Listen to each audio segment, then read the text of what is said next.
What if I told you that what Lewis Hamilton did at Fiorano not only surprised Ferrari, but left the paddock completely shocked because no one expected him to be able to go so fast so soon with the SF-26. The beginning of this story is not normal, because what happened in Fiorano with Lewis Hamilton and the SF-26 does not fit within the usual patterns of Formula One. We are talking about the first real contact with a completely new car, under one of the most aggressive regulatory changes in recent years, in an environment where the logical thing would have been to see a driver in the exploration phase, measuring limits, understanding reactions. But what happened was exactly the opposite. From the first laps, Hamilton showed a level of control and understanding that baffled even Ferrari's own engineers. That day was not just another shakedown. It was the moment in which Ferrari put its most ambitious project in years on track, and it did so with the most high-profile driver on the grid. The pressure was total, the expectation extremely high, and yet Hamilton not only delivered, but elevated the entire context. In slightly complicated conditions, with a limited program and with a completely unknown car, the Briton was able to convey a sensation that is not measured only in times: absolute confidence. There were no doubts in his lines, there were no unnecessary corrections, there was no margin of insecurity that usually appears when a driver still does not fully understand the behavior of the car. And this is where the really important thing begins. Because beyond the visual, what set off the alarms within Ferrari was the data. The telemetry began to reflect something they did not expect to see so soon: an extremely rapid adaptation.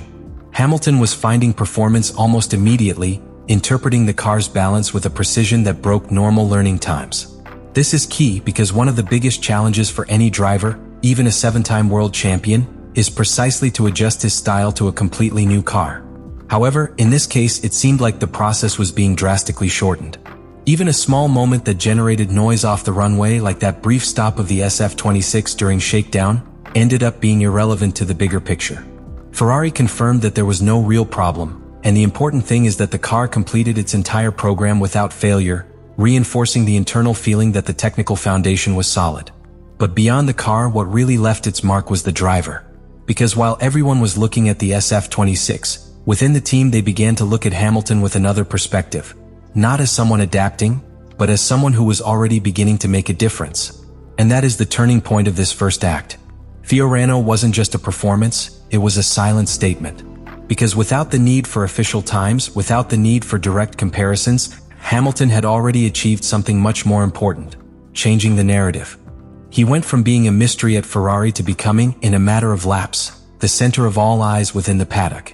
The real breaking point didn't come at Fiorano, it came when Lewis Hamilton took to the track in Barcelona. Because if Italy had been a silent signal, what happened in that test was directly a message to the rest of the grid. Here we are no longer talking about sensations or first impressions, we are talking about pure performance. And it is in this scenario where Hamilton transformed curiosity into real impact within the paddock. For several days, Ferrari worked in silence, without making noise, following typical preseason programs.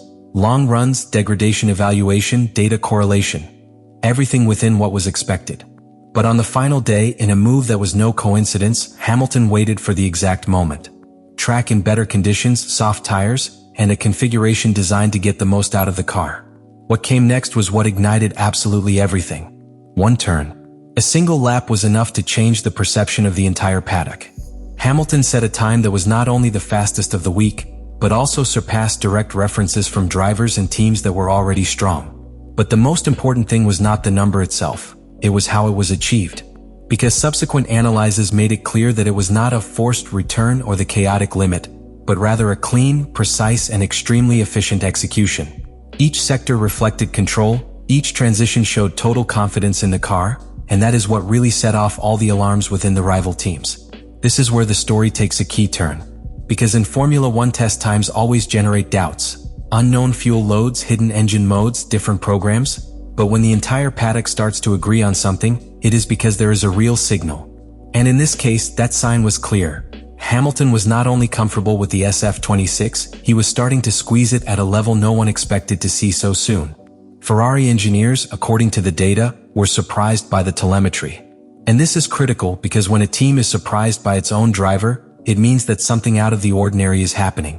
Hamilton's handling of the corners, consistency in his pace, and ability to find time in key areas of the circuit indicated there was a car-driver connection that normally takes much longer to build. And while all this was happening, An uncomfortable feeling was beginning to grow in the rest of the paddock. Because it was no longer a story of adaptation, it was a story of potential. Rival teams began to analyze that data more closely, trying to understand if they were seeing a typical testing mirage, or the beginning of something much more serious. This is the core of Act 2. Hamilton is no longer an unknown. It's a threat. Because when a driver of his caliber finds that level of synchronicity with a completely new car so early in the process, what comes next is usually much more dangerous. And that is exactly what is beginning to worry within the paddock. After those days of testing, the paddock was no longer talking about adaptation, it was talking about warning. Because when a driver like Hamilton reaches that level of understanding with a completely new car in such a short time, the implications are enormous. Not only at a pure performance level, but at a strategic level. Ferrari, which was coming from stages where consistency and execution were its main weaknesses, now had something much more dangerous. A driver capable of accelerating the development of the car from within. And this is key to understand. Hamilton was not only being fast, he was providing a reading of the car that allows it to evolve faster. Every lap, every input, every correction that was not made, all of this directly fed the engineers with information of extremely high value. What previously could take several races to understand, now began to be resolved in a matter of days. And that completely changes the pace of growth of a team. From here, silent pressure begins to build on the rest of the teams. Because it is no longer just a matter of Ferrari having a competitive car, but rather that it could have a much more aggressive improvement curve than its rivals. And in a new regulation where everything is yet to be defined, that can make the difference between fighting for podiums or dominating an era. In addition, there is a factor that cannot be measured in data, but is just as important. The psychological impact.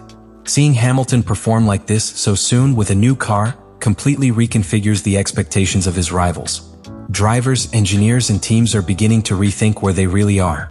Because if he is already at that level, what will happen when Ferrari fully optimizes the SF-26?